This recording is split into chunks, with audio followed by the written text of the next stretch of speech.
তীর্থযাত্রায় প্রকৃতির অ্যাডভেঞ্চার মিশে সামনের দিকে এঁকে বেঁকে এক পাহাড় থেকে আরেক পাহাড় দিয়ে এগিয়ে চলেছে পথ। কুয়াশা মাখা জায়গায় মেঘেদের ছড়াছড়ি, আবার কখনো বৃষ্টি। এসবকে ডোন্ট কেয়ার করেই হাজার হাজার মানুষের হেঁটে চলা।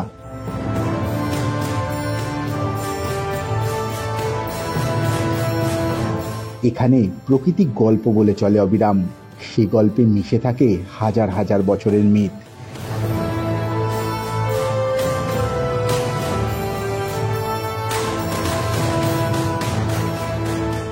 ইটকাট পাথরের দৌরত্ব বাড়লেও মানুষের কাছে আজও পাপমোচনের তীর্থক্ষেত্র কেদারনাথ।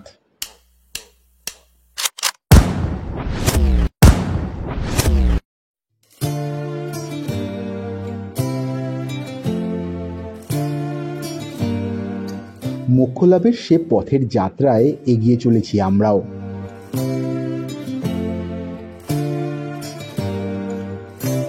সঙ্গে চলেছে মন্দাকিনী।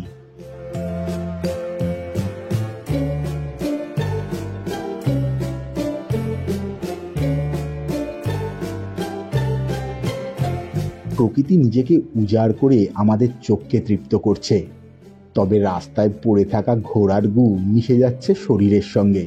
সরি, কিছু মনে করবেন না, এ পথের বাস্তব চিত্র আর আমার অভিজ্ঞতাই তুলে ধরব।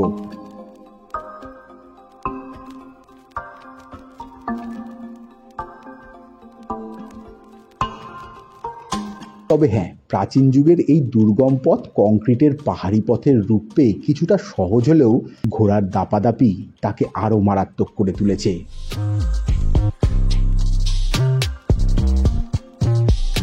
তবে জীবনের চড়াই উতরাইয়ের মোকাবিলা করতে পারলে এ পাহাড়ি পথ তো তার কাছে কিছুই নয়। তাই তো প্রতিদিন অগণিত মানুষ হেঁটে চলেছে কেদারনাথের পথে।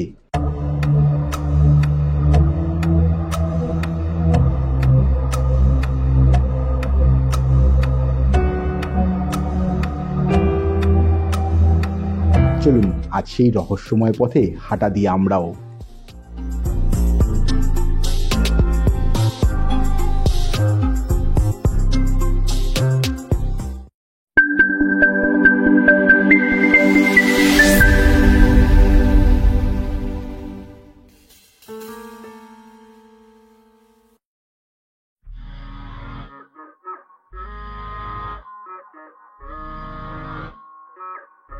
ভেবেছিলাম ভোর 5টায় হাঁটা শুরু করব, যাতে ঘোড়া চলাচল শুরু হওয়ার আগেই বেশ কিছুটা পথ এগিয়ে যেতে পারি।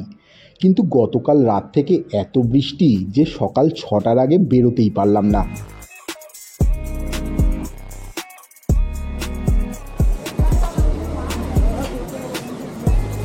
তো কেদারনাথ যাত্রা ফাইনালি শুরু করলাম। এখান থেকে 22 কিলোমিটার পথ। সকাল 6টায় রওনা দিয়েছি আমরা। শুরুতে রাস্তাটা এখনো দেখে মনে হচ্ছে যে ঠিকঠাকই আছে, শুরুটা সেরকম একটা অসুবিধা নেই।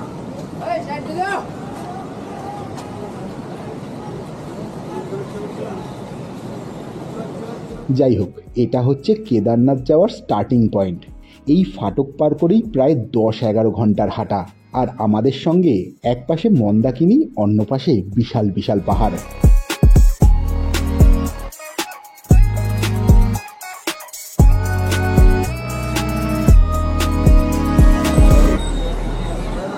এটাই মোটামুটি স্টার্টিং পয়েন্ট, যাত্রা শুরুর। এখানে সব কিছু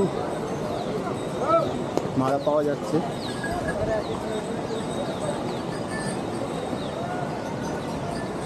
এখান থেকে বলা হয় 16 কিলোমিটার, কিন্তু 22 কিলোমিটারও বলে।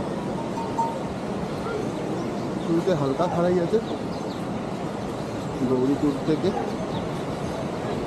স্টার্টিং পয়েন্টে। বাকি রাস্তাটা যত সামনে এগোবো তত বুঝতে পারবো। রাস্তাটা প্রথমে 14 কিলোমিটার ছিল, আর বলা হয় 2013-র প্রাকৃতিক বিপর্যয়ের পর নতুন রাস্তা তৈরি হয়ে 16 কিলোমিটার হয়েছে। আবার অনেকে বলেন গৌরীকুণ্ড থেকে কেদারনাথের দূরত্ব 22 কিলোমিটার। তবে পার্সোনাল অভিজ্ঞতা থেকে বলছি, ওই কিলোমিটারের দিকে ধ্যান দিতে যাবেন না। হাঁটতে হাঁটতে যে কিছুই বুঝতে পারবেন না। আর হ্যাঁ, চলার পথে থাকা মাইল ফলকগুলোকে তো একদমই বিশ্বাস করবেন না। শুধু ক্ষণিকের বিশ্রাম আর অনর্গল হাঁটতে থাকুন।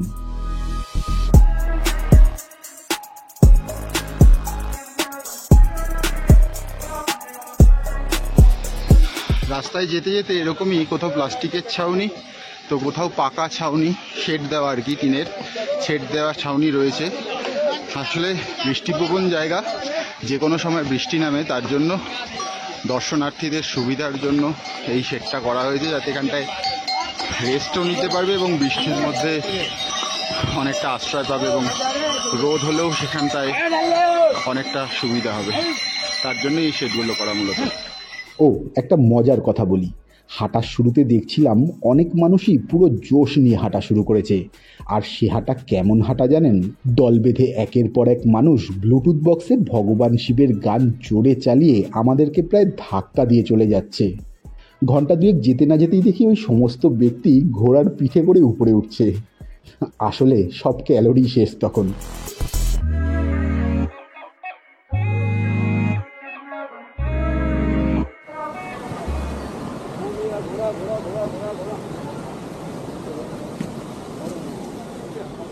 হাঁটতে হাঁটতে অলমোস্ট 1/2 কিলোমিটার মতো এসেছি।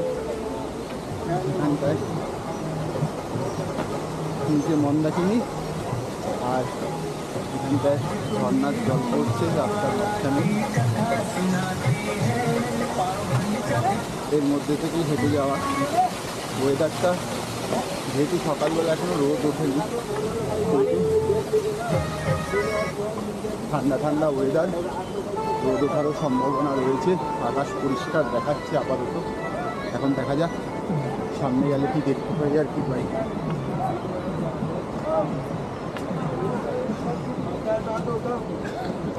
হাঁটতে হাঁটতে জায়গায় জায়গায় এরকম বাথরুম করা রয়েছে। এইসব বাথরুম দর্শনার্থীদের জন্য। আর রাস্তাটা এরকমভাবে উপরের দিকে পাহাড়ে উঠে গেছে। চলো।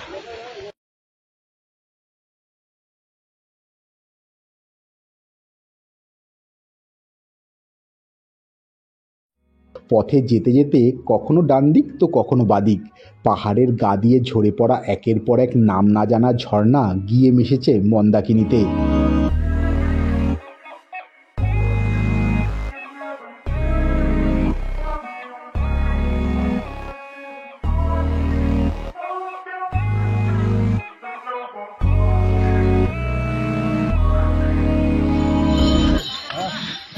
হাঁটছি আর সামনে এই দেখো, এখনই এরকম 1 কিলোমিটার মতো এসছি, তাতেই আরো সামনে গেলে কিরকম লাগবে ভাবো একবার।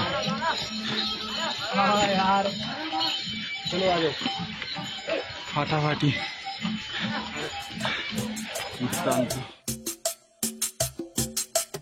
হাঁটতে হাঁটতে আকাশটা পরিষ্কার হতে শুরু করেছে।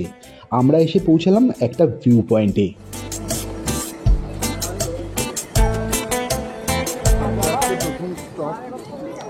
স্টপ মানে একটা ভিউ পয়েন্ট মতো করা আছে। খুব সামনে একটা ভিউ পয়েন্ট। এখনই রোদ ওঠেনি, এখনো উঠবে আর কি। আকাশ পরিষ্কার আছে আর সামনে দুর্দান্ত আইসক্রিম দেখা যাচ্ছে। এখন থেকে বিশাল বড় আইসক্রিম।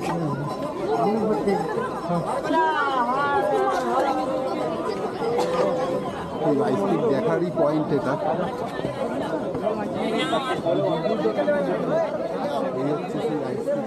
জায়গাটার নাম বলতে পারবো না, তবে এখান থেকেই প্রথম দেখা পেলাম তুষার শৃঙ্গের। আর সেই দেখতে দেখতেই আবাল বৃদ্ধ বনিতা এ পথ দিয়ে এগিয়ে চলেছে। কেউ ডুলিতে তো কেউ পিঠুতে, তো কেউ আবার ঘোড়ার পিঠে চেপে। আর আমরা পায়ে হেঁটে এগিয়ে চলেছি সামনের দিকে। সবার হাতে একটা করে লাঠি থাকলেও আমি লাঠি ব্যবহার করিনি, কারণ ভেবেছিলাম মহাদেবের দর্শনে কারো উপর নির্ভর করে যাব না।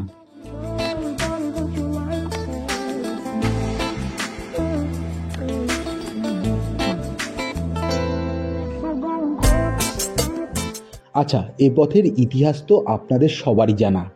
কুরুক্ষেত্রের যুদ্ধে আত্মীয় হত্যা করায় সেই পাপ থেকে মোক্ষ লাভের জন্য বেদব্যাসের পরামর্শে পঞ্চপাণ্ডব ভগবান শিবের শরণাপন্ন হন। মহাদেবও তাদেরকে দেখা না দিয়ে এই কেদারখণ্ডে এসে ষাঁড়ের রূপ নিয়ে গা ঢাকা দেয়। কিন্তু এখানে এসে দ্বিতীয় পাণ্ডব ভীম ভগবানকে চিনে ফেলেন আর গুপ্তকাশীতে ষাঁড়রূপী মহাদেবকে জাপটে ধরেন। মহাদেবও 5টা খণ্ড হয়ে বিলীন হয়ে যান। কেদারে গিয়ে পড়ে ষাঁড়রূপী মহাদেবের পিঠের দিকটা, মদমহেশ্বরে নাভিমূল, তুঙ্গনাথে 2 বাহু, রুদ্রনাথে মুখ এবং কল্পেশ্বরে জটা। এভাবেই শিবের শরীরে পূর্ণ হয় কেদারখণ্ডের 5টা অংশ। পঞ্চপাণ্ডবের সদিচ্ছায় এরপর এই 5 জায়গাতেই শিবক্ষেত্র প্রতিষ্ঠা হয়, জন্ম নেয় পঞ্চকেদার।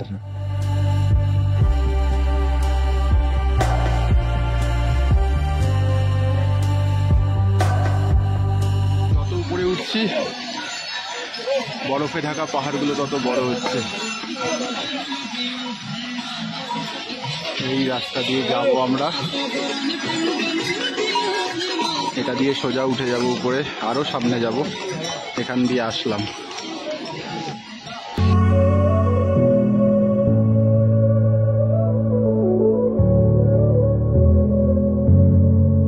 হাঁটতে হাঁটতে যত সামনের দিকে এগোচ্ছি রাস্তা ততই কঠিন হচ্ছে। না, আমি চড়াইয়ের কথা বলছি না। পাহাড়ি পথ তো চড়াই হওয়াটাই স্বাভাবিক, আর কেদারনাথে ওঠার 90% পথই বেশ চড়াই, বাকিটাও চড়াই কিন্তু সামান্য। তবে এতটা চড়াই পথ সারাদিন পার করার পর বাকি ওই অল্প চড়াই পথও উঠতে বেশ বেগ পেতে হয়।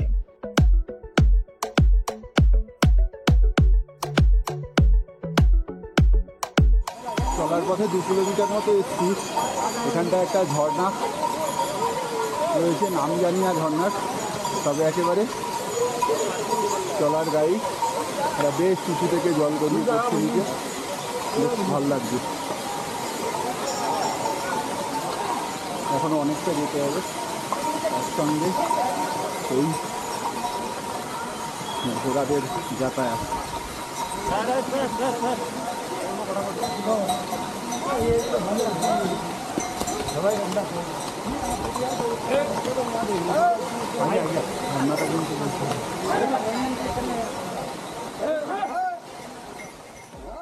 আমি বলছি হাঁটার পথে ঘোড়ার অত্যাচারের কথা। হ্যাঁ ঠিকই, তবে সাইডে দাঁড়িয়ে পড়েও নিস্তার নেই। কোনো কোনো ঘোড়া তারপরেও ধাক্কা দিয়ে চলে যাচ্ছে। আমার তো বেশ কয়েকবার মনে হয়েছে এবার সোজা খাদে গিয়ে পড়লাম। এক কথায় বলতে গেলে ঘোড়ার হাঁটার তো কোনো লাইন লেন্থ নেই। আর একটা জিনিস, হাঁটতে হাঁটতে সব ঘোড়াই যাচ্ছে পটি করতে করতে।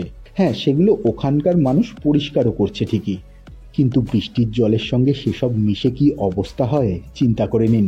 আর তারপর সেগুলোই সবার পায়ে পায়ে ছিটকে গিয়ে উঠছে আপনার গায়ে। যাই হোক, মহাদেবের দর্শন পেতে এটুকু সহ্য করতেই হবে।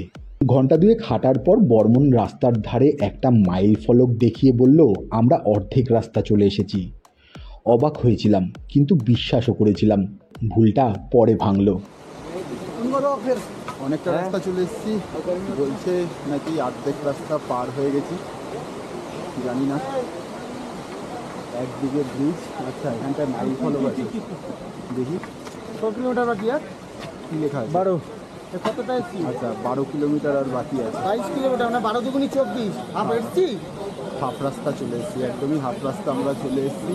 বললে আর বিশ্বাস করে। এখানটায় একটা ঝর্ণা রয়েছে, ঝর্ণার সামনে একটা ব্রিজ রয়েছে। মাইল ফলক এগুলো দেখাচ্ছে ঠিকই, তবে এই যাওয়া এটাই একমাত্র ঘোড়ারা যখন যায় তখন সাইড হয়ে তাও তাহলে পানি একটা রিক্স করছি। ঘোড়া যাওয়ার সময় ঘোড়ারা চলে যাক, তারপর আবার হাঁটা এখন পর্যন্ত যতটা হেঁটেছি খুব একটা কিন্তু মনে হয়নি যে বিশাল কিছু। যাই হোক, উপর থেকে ঝর্ণা আসছে, আগে একটা ব্রিজ, এইদিকেও ঝর্ণা।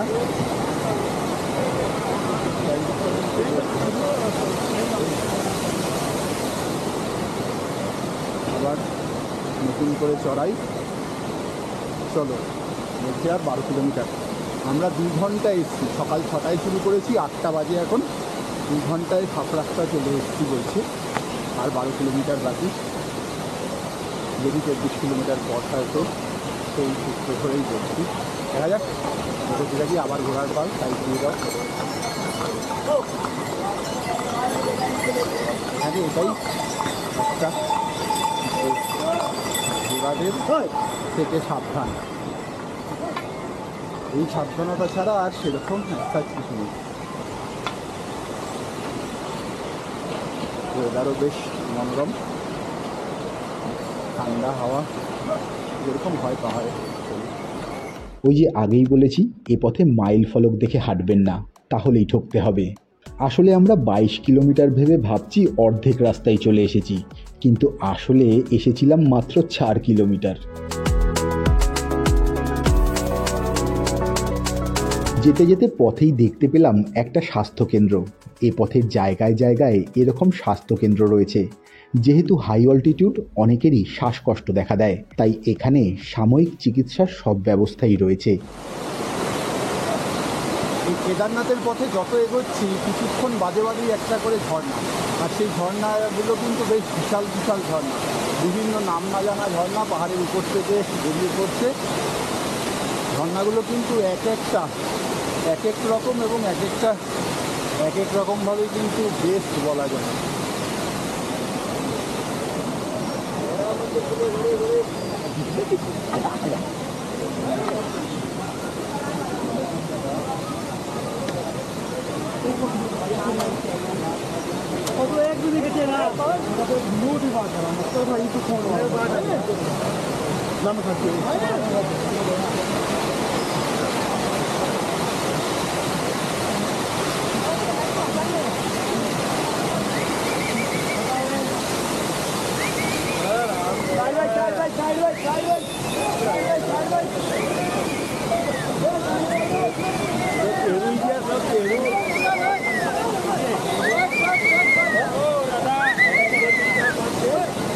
तेरा फोटो क्यों मिल जाएगा?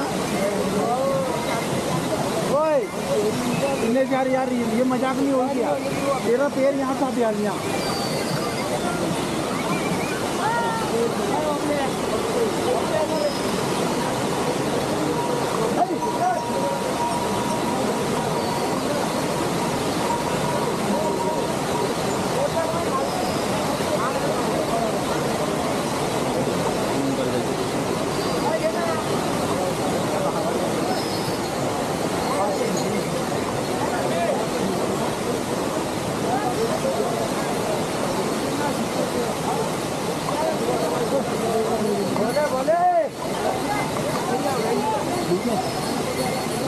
कैमरा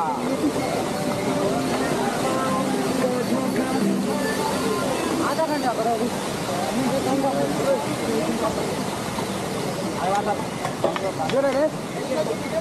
এ পথে রাস্তার ধারে প্রচুর দোকান। ক্লান্ত হয়ে গেলে একটু জিরিয়ে নেওয়া আর চা, কফি, ম্যাগি কিংবা শশা তরমুজ খেয়ে এনার্জি নিয়ে নেওয়ার জন্য খুবই জরুরি। তবে দামটাও অনেক বেশি, আর এই রিমোট জায়গায় এটা হওয়াই স্বাভাবিক।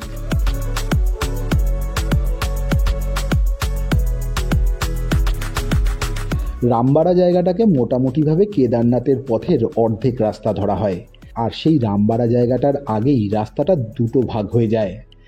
এখান দিয়ে আসার পরে ঘোড়ার রাস্তাটা আলাদা হয়ে যাচ্ছে, যেটা একটা শান্তির বলা যেতেই পারে। ঘোড়ার রাস্তা এটা হয়ে যাচ্ছে, আর মানুষের হাঁটার রাস্তা এটা একটা ভালো জিনিস, কারণ ঘোড়ার সঙ্গে হাঁটাটা খুব ডিফিকাল্ট, খুব। না, এই স্বস্তি বেশিক্ষণের নয়। রামবাড়া পার করে মন্দাকিনীর উপরের ব্রিজ ক্রস করে কিছুটা এগোলেই আবার ঘোড়াদের সঙ্গে দেখা হয়ে যায়।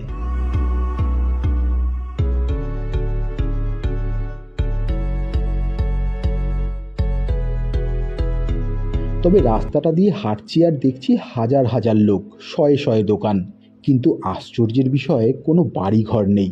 ওই যে দূরে যেগুলো দেখছেন ওগুলো সবই রাস্তার পাশের দোকান।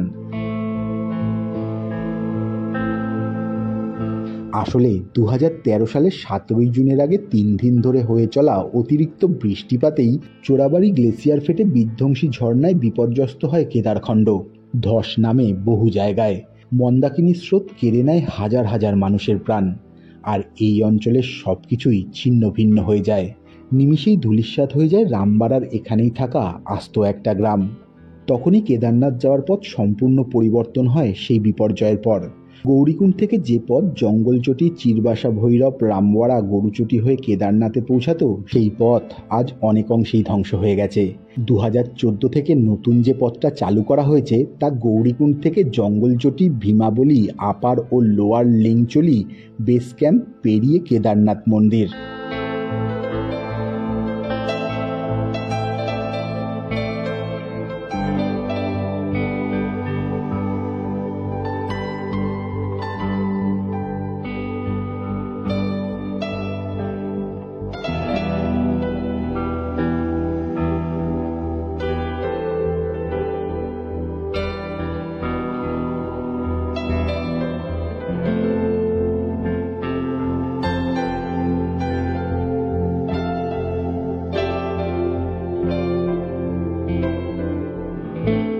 রামবাড়ার ব্রিজটা দিয়ে মন্দাকিনী নদী পার করার পর 2 কিলোমিটার রাস্তা বেশ চড়াই।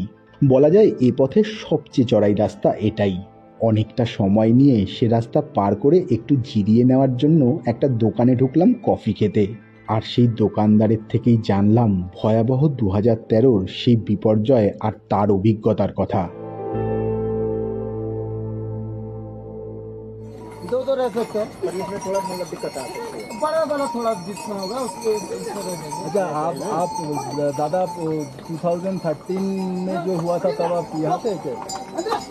हाँ उस समय में इधर ही था, तरपल्ली पार हुआ था, ये उधर था रास्ता नदी की। अच्छा, ये वाला तो नया रास्ता है ना? नया हुआ, बाद में बनाया गया वो वाला वो था।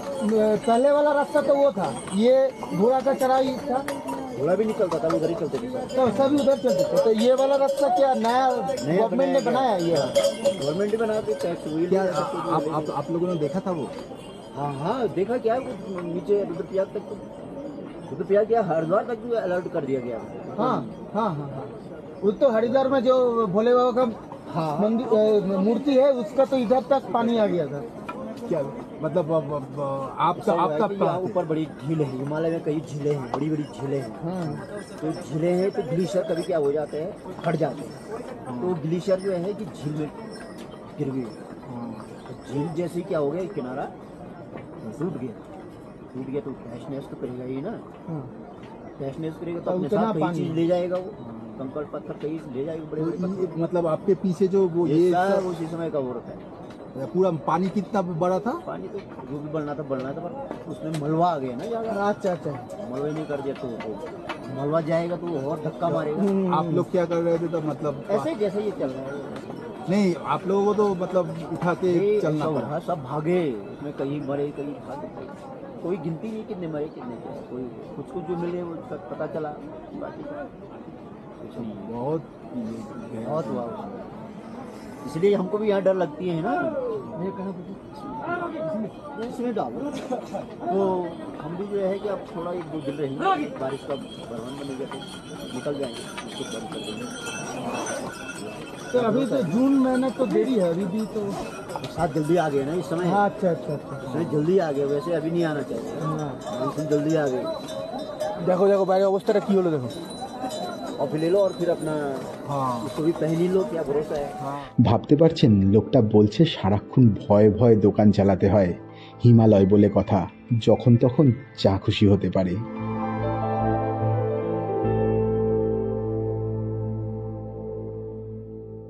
आ जाएगी, कोई भरोसा नहीं है। कोई भरोसा नहीं है। कोई लोग बोलते हैं भैया कब तक रहेगी बारिश, कोई क्या पता है कब तक रहेगी। अगर हम ऐसे जानने वाले हो तो फिर क्या था, है कि नहीं। भगवान भरोसा। वो तो क्या बोल रहा हूँ अभी, अगर बैठे बैठे तो आ जाएगी खतरनाक, बाई चांस चल भी गया। हिमालय क्षेत्र है ना, वो हिमालय क्षेत्र है, हिमालय क्षेत्र में होता ही है। आने का सबसे बेहतर टाइम कौन सा है आने का? वैसे जो है जून ही है और सितंबर अक्टूबर बारिश नहीं होती? बारिश नहीं होती, हल्की बारिश होती है, फिर धूप रहती है, धूप भी होती है, बाई चांस बर्फबारी भी हो जाती है, मतलब सब कुछ देखने को मिल जाता है। परंतु इसमें तो लोग इसलिए आते हैं कि बच्चों की छुट्टियां हो जाती हैं, फिर नीचे काफ़ी गर्मी पड़ती है, ठंड का रुपया लेने के लिए होता ही है। अभी तो बहुत लोग हैं।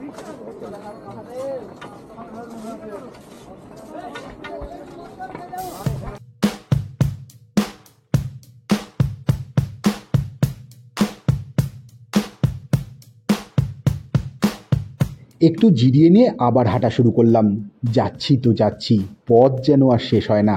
সামনের দিকে তাকালে দেখছি আরও কত দূর। এক পাহাড় থেকে আরেক পাহাড়ে রাস্তা দিয়ে সবাই হেঁটে চলেছে।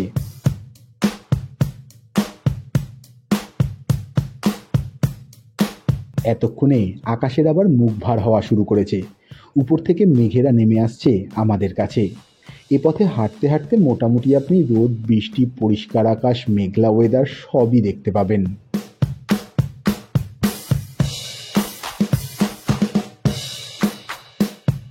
হাঁটতে হাঁটতে সবাই ক্লান্ত হয়ে পড়েছে। দেখে যেন কি অসহায় মনে হচ্ছে এ পথের পথযাত্রীদের। মহাদেবের কথা ভেবে আর তার টানেই যেন ক্লান্ত দুপা ধীরে ধীরে এগিয়ে চলেছে সামনের দিকে।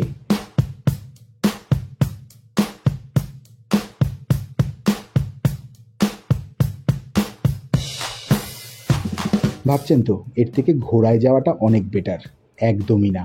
পাথুরে রাস্তা, ভাঙাচোরা সিঁড়ি দিয়ে আমরা তো ঠিকভাবে হেঁটে যেতে পারবো, কিন্তু ঘোড়া যে বারবার উঠতে নামতে হোঁচট খাচ্ছে, তাহলেই বুঝুন তার উপরে বসে থাকা মানুষটার অবস্থা তখন কি হচ্ছে।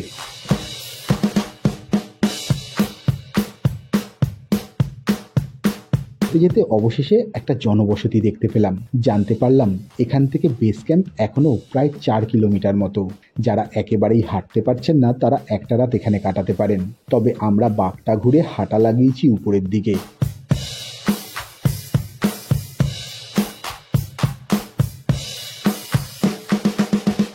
পথে যত যাচ্ছি ততই একের পর এক ঝর্ণা দেখতে পাচ্ছি।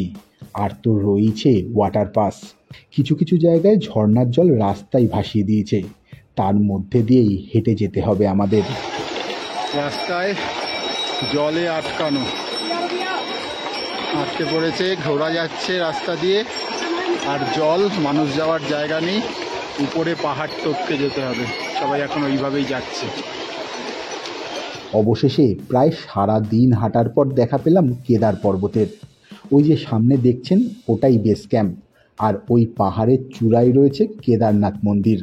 আর সেখানে যাওয়ার জন্য প্রথমে এই লম্বা রাস্তাটা দিয়ে এই পাহাড় থেকে নেমে তারপর আবার কেদার পর্বত চড়তে হবে। তখন গভীর মেঘে আচ্ছন্ন হয়ে পড়েছে কেদার ঘাটি। সামনে যেতে যেতে দেখছি একটার পর একটা ঝর্ণার জল বরফ হয়ে রয়েছে।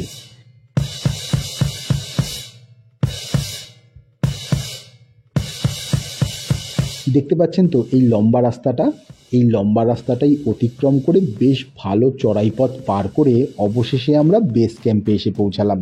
তবে এখনও 2 কিলোমিটার হাঁটার পর মন্দিরে পৌঁছানো যাবে। এখানেই অনেকে নাইট স্টে করেন। আসলে এখানে থাকার জায়গাটা একটু সস্তা হয়। জায়গাটা বেশ জমজমাট। রাস্তার দুধারে প্রচুর হোটেল আর টেন্ট রয়েছে। জেএনভিএনের 2টো থাকার জায়গা রয়েছে এখানে 2 জায়গায়। যাই হোক, আমরা এখানে নয়, মন্দিরের পাশেই থাকবো। তাই এখানে না দাঁড়িয়ে হাঁটা লাগালাম সামনের দিকে। ততক্ষণে আবার বৃষ্টি শুরু হয়ে গেছে। ও আর ঘোড়ায় আসলে এর কিছুটা আগেই আপনাকে নামিয়ে দেবে। বেস ক্যাম্পের শুরুতেই ঘোড়া স্ট্যান্ড বলতে পারেন। বাকি রাস্তাটা পায়ে হেঁটেই যেতে হবে। তবে এখান থেকে মন্দির পর্যন্ত রাস্তাটা খুব একটা চড়াই নয়, হালকা চড়াই বলতে পারেন। কিন্তু সারাদিন হাঁটার পর যে শরীরের সব ক্যালোরি শেষ, তাই যেন এ পথে হাঁটতেও বেশ বেগ পেতে হচ্ছিল আমাদের। যাই হোক, অবশেষে প্রায় 12 ঘন্টা পাহাড়ি রাস্তা আর ঘোড়াদের সঙ্গে লড়াই করে এসে পৌঁছালাম কেদারনাথ মন্দিরে। টাইমিংটাও বেশ। আমরা পৌঁছাতেই সন্ধ্যা আরতি শুরু হলো কেদারনাথ মন্দিরে।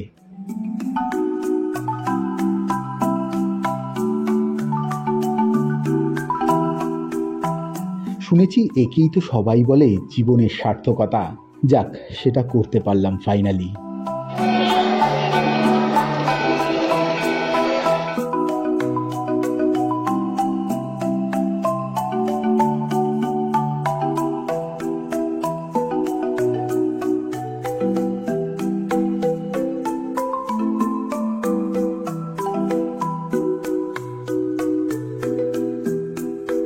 আচ্ছা, কাল সকালে ভালো করে আপনাদের কেদারনাথ মন্দির ঘুরে দেখাবো।